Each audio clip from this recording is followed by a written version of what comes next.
যে ভারতে আমাদের অনেক লোক চিকিৎসার জন্য যায়, চিকিৎসাও হয়, আবার একটু ঘুরে বেড়ানোও যায়। আমরা তো বাংলাদেশে এমন কিছু দেখিনি যে এখানে সংখ্যালঘুদের উপর আক্রমণ হচ্ছে, নিপীড়ন হচ্ছে, কিন্তু একটা ন্যারেটিভ, একটা বয়ান ভারতের বিভিন্ন মিডিয়া আউটলেট থেকে এটা প্রচার করা হচ্ছে বাংলাদেশে নাকি সংখ্যালঘুদের উপর নিপীড়ন হচ্ছে। হঠাৎ ইসকন নামে একটি সংগঠন দেখলাম যে চারিদিকে মাথা চাড়া দিয়ে উঠেছে। ঘটনা কি? তারা যদি ধর্মীয় সংগঠন হয়, তারা যদি কোনো দাবি করে, সেটা দাবি করতেই পারে। আমরা যখন গণতন্ত্রের পথে হাঁটছি তখন দাবি করতেই পারে, কিন্তু এই রকম হিংসাত্মক সংঘাতমূলক একটি পরিস্থিতি তৈরি করছে আর ভারত থেকে এ বিষয়ে প্রচার করা হচ্ছে যে বাংলাদেশে নিপীড়ন হচ্ছে। এটা তো সম্পূর্ণরূপে একটা মাস্টার প্ল্যান, এটা গভীর চক্রান্ত। তো যদি নিপীড়নও হয়, মারা যাচ্ছে তো সাধারণ একজন আইনজীবী। আমরা দেখলাম যে ইসকনের আঘাতে একেবারে দেহ ছিন্ন ভিন্ন হয়ে গেছে, সেটা হলো অ্যাডভোকেট সাইফুল ইসলাম। তাহলে ভারতের মিডিয়া আউটলেটগুলো যে প্রচার করছে, যে অপতথ্য দিচ্ছে, যে অপপ্রচার করছে, এটা তো মিথ্যা,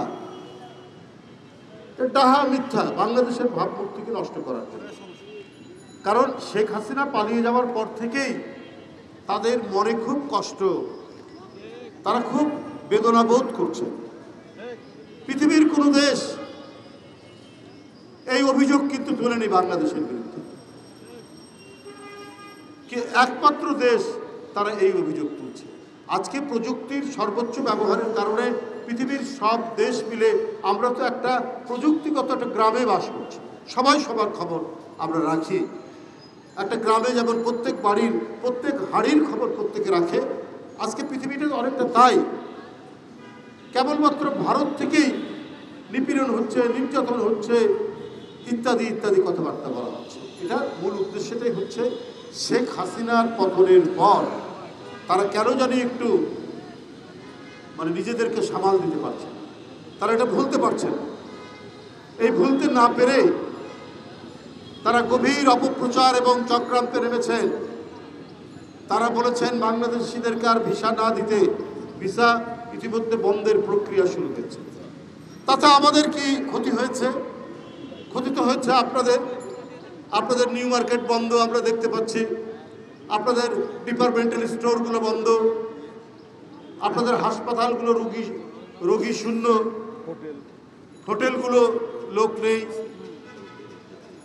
আর আমরা বরং একদিক থেকে ভালোই হয়েছে, আমাদের বৈদেশিক মুদ্রা আর বাইরে চলে যাচ্ছে না, বিলিয়ন বিলিয়ন ডলার টাকা পাচার হতো, সেই টাকা পাচার আর হচ্ছে না। এবং আপনার যে আদা, রসুন, পেঁয়াজ যেটা ভারত থেকে আমদানি করা হতো, এখন জনগণের মধ্যে ইম্পোর্ট সাবস্টিটিউট একটা উদ্যম শুরু হবে মানুষের মধ্যে। আমরা প্রত্যেকেই যার যতটুকু জমি আছে আমরা সেখানে পেঁয়াজ লাগাবো, আদা লাগাবো, রসুন লাগাবো। মানুষের মধ্যে উৎসাহ জমেছে যে ভারত যদি আমাদেরকে পেঁয়াজ না দেয়, এক সময় তো দিত না, তাতে ক্ষতি কি হয়েছিল? আমরা ওইভাবেই তো চলেছি। এখন আমরা আরো বেশি করে, আমাদের পার্বত্য চট্টগ্রামে প্রচুর আদা হয়, নীলফামারীতে প্রচুর আদা হয়, রাজশাহীতে প্রচুর পেঁয়াজ হয়, পাবনাতে প্রচুর পেঁয়াজ হয়। আমাদের এই পেঁয়াজ উৎপাদন আরো বৃদ্ধি পাবে চারিদিকে।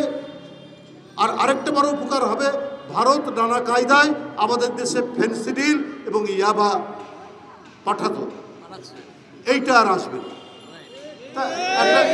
এই ভারত ভিসা বন্ধ করে এবং তারা বাণিজ্য বন্ধ করে বাংলাদেশের তো একটা বিরাট উপকার করলেন তারা। আসলে বন্ধুরা আমার, ওরা হচ্ছে অত্যন্ত হিংসাপরায়ণ, অত্যন্ত সাম্প্রদায়িক।